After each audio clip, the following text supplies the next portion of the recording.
كشف عبد الرحيم التريجم الوزاني المختص في القانون الرياضي عن سر يبين قوة المغرب في صنع القرار داخل الفيفا وليس فقط في الاتحاد الإفريقي.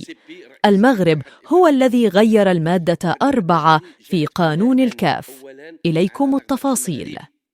تعني الماده 4 من النظام الداخلي ديال الاتحاد الافريقي، النظام الاساسي للاتحاد الافريقي.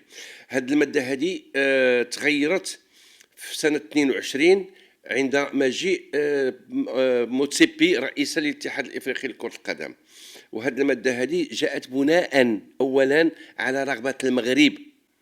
علاش؟ لانه عندما كان استعداد لما تمت الاطاحه باحمد كرئيس، وكان التخطيط لتعويضه من طرف انفانتينو لانه هو متزعم هذه العمليه هذه كامله، باش يجيبوا موتسيبي حينها قيل فيه بانه من جنوب افريقيا، اختو مزوج بها رئيس جنوب افريقيا، والجنوب افريقيا يعني معاديه للوحده الترابيه، والخطر ديالو على انه ممكن انه يقبلوا غدا وبعد غدا يدخلوا لنا الاعداء الوحده الترابيه ككيان كروي جديد في الاتحاد الافريقي.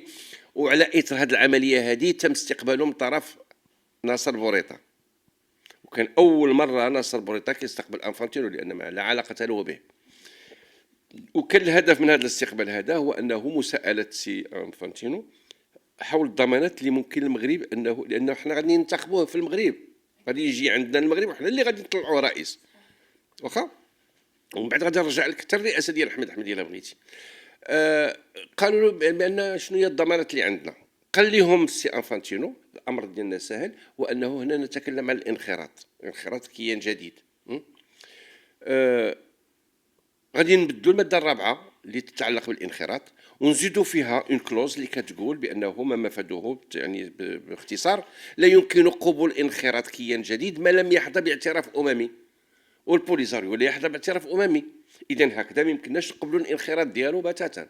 قال امين.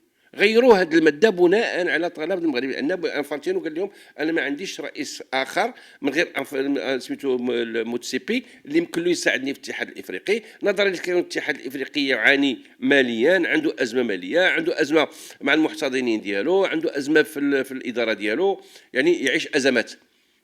وموتسيبي هو يعني يعتبر خامس او سادس اغنى رجل في افريقيا، هو الواحد اللي ممكن انه يلفا ديبورسي دو لارجون تو سويت وينقذ لي الماليه ديال الاتحاد الافريقي، وانا واقف عليه. وانتم هنا كمغرب انا غادي نبدل الماده الرابعه، ندفع الاتحاد الافريقي يبدل الماده الرابعه ونعطيكم هذه الحمايات. اذا هنا الماده الرابعه تتكلم على ماذا؟ على الانخراط، ما كتكلمش على حاجه اخرى. هذا الجانب